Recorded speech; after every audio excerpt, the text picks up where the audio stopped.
Nagkulay kahel ang kalangitan sa pagkalat ng apoy sa bahagi ito ng Barangay Tejeros, Cebu City. Dikit-dikit ang mga bahay kaya mabilis kumalat ang apoy. Umabot sa ikatlong alarma ang sunog na naapula maghahating gabi na. Nasa 1,000 ang apektado ng sunog at inimbestigahan pa ang sanhi ng sunog pati na ang kabuuang halaga ng pinsala. May tugon na po ang kampo ni Senador Ronald De La Rosa sa komentong inihain ng Office of the Solicitor General sa Korte Suprema.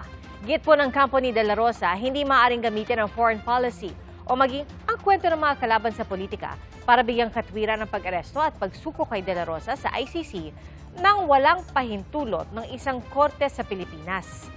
Ipinunto nila na hindi nasagot ng OSG kung anong batas ang nagpapahintulot sa pag-aresto sa isang Pilipino sa bisa lang ng ICC warrant, gayong opisyal ng kumalas mula sa Rome Statute ang Pilipinas noong 2019.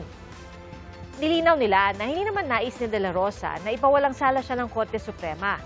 Ang hiling lamang daw niya, bago arestuhin ang sinumang Pilipino, ay alinsunod ito sa umiiral na batas sa Pilipinas. At muli nilang hiniling na maglabas ng temporary restraining order at pigilan ang pag-aresto kay De La Rosa na walang basbas ng anilay competent court sa Pilipinas. Ang OSG ang tumugon sa ngalan ng mga respondent na mga opisyal ng gobyerno at gusto nitong ipabasura ang petisyon ni De La Rosa na harangin ang warrant of arrest mula sa International Criminal Court.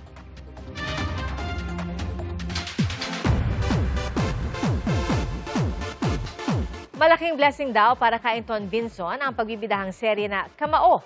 Ayon kay Anton, malaking responsibilidad ang pagiging bida sa serye kaya ramdam niya ang pressure. Gayunman, nangingibabaw daw ang kanyang pagmamahal sa proyekto. Sa media launch ngayong araw, nagpakitang gila si Anton sa kanyang boxing moves. At proud sa kanya ang iba pang cast gaya ng ama niyang si Roy Vinson. At dream come true raw para kay Anton na magkasama sila sa serye. Gaganap bilang kontrabida si Bruce Roland at mapapanood na po sa May 25 ang Kamao sa GMA Afternoon Prime.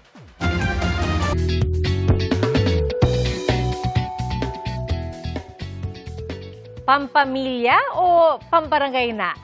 Tourist bus po kasi ang sinakyan ng isang pamilya para sa kanilang outing sa Antipolo. Ayon po sa uploader na si Tor Cerezo, ang kanilang lola maming ay deboto ng Our Lady of Peace and Good Voyage sa Antipolo. Kaya nakaugalian na nila ang taon-taong pagsisimba roon, pati na ang swimming pagkatapos. At kahit na mayapa na ang kanilang lola maming, solid ang samahan ng 39 na magkakaanak. At mas praktikal daw kung isang bus na lang ang gamitin. At hati-hati naman daw sila sa gastos.